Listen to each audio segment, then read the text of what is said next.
आज के इस वीडियो में हम डिफरेंसेस पढ़ेंगे E coli and B coli में कि क्या इनके बीच में अंतर है।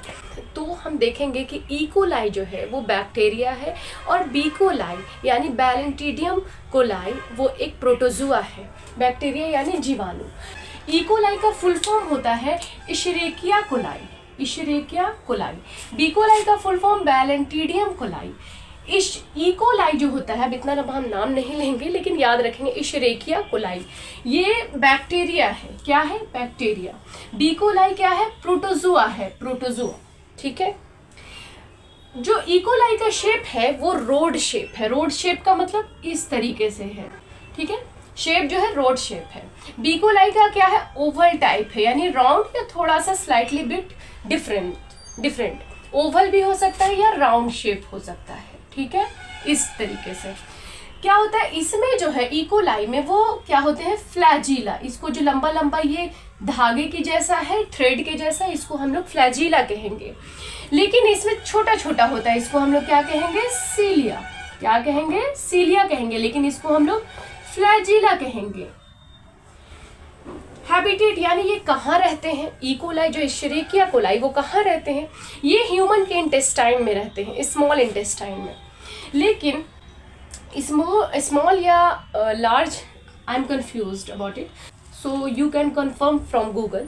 तो बी कोलाई जो है वो लार्ज इंटेस्टाइन ऑफ पिग्स, यानी कि पिग के लार्ज इंटेस्टाइन में बी कोलाई प्रेजेंट होता है। इन्फेक्शंस ई कोलाई जो है बैक्टीरिया, उससे कौन से इन्फेक्शन होते हैं? तो फूड पॉइजनिंग होता है और diarrhoea. Not severe diarrhoea but diarrhoea हो सकता है और फूड पॉइजनिंग हो सकती है। बी कोलाई से सीवियर डायरिया होता है जिसको बैलेंडाइसिस कहते हैं। थोड़ा सा मेरे जुबान पे नहीं आ रहा लेकिन इसी तरीके से बैलें, कहाँ पे लिखे? ये तो लिख ही नहीं रहा है।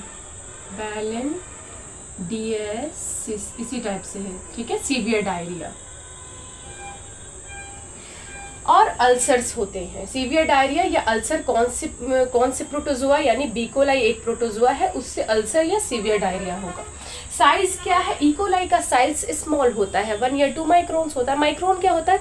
यानी हमारा जो हेयर है, बाल है, उससे भी कई गुना पतला, जो नापा जाता है, मापा जाता है, मेजर किया जाता है, उसको हम लोग माइक्रोन्स कहते हैं। कोई कई गुना पतली कोई चीज़ है, कोई बैक्टीरिया है, कोई प्रोटोजुआ है, एनीथिंग। यहाँ बहुत सारी, वर्ल्ड में बहुत सारी चीज़ें प्रेजेंट हैं, तो उसको जो मापा जाता है, मेजर किया जाता है, वो माइक्रोन में किया जाता है। यानी कि साइज जो ई कोलाई का है वो आपको नेकेड आई से नहीं दिखाई देगा, इसका 1 या 2 माइक्रोन्स होता है। बी कोलाई जो है वो लार्ज होते हैं, लेकिन फिर भी लार्ज होते हैं लेकिन आपको नेकेड आई से नहीं दिखाई देंगे, तो उसको आप माइक्रोस्कोप से ही देख सकते हैं। तो बी कोलाई का जो साइज होता है वो लार्ज होता है, 100 माइक्रोन्स, मोर और लेस 100 माइक्रोन्स। ठीक है, तो ये डिफरेंसेस है। ये आपको कॉम्पिटिटिव एग्जाम्स जैसे यूपीएससी वगैरह में ये पूछा जाता है। इंटरव्यू में एक पूछा गया था इंटरव्यू में कि बी कोलाई और ई कोलाई में क्या डिफरेंसेस है। तो ये डिफरेंसेस है कि ये जो ई कोलाई है वो बैक्टीरिया है और बी कोलाई वो प्रोटोजुआ है। और ये लार्ज साइज है, ये स्मॉल साइज है, ये रॉड शेप्ड है, ये राउंड शेप्ड है। ये इसमें फ्लैजिला प्रेजेंट होते हैं, इसमें सीलिया प्रेजेंट होते हैं। ये ह्यूमन इंटेस्टाइन में पाया जाता है, ये पिग्स के इंटेस्टाइन में पाया जाता है।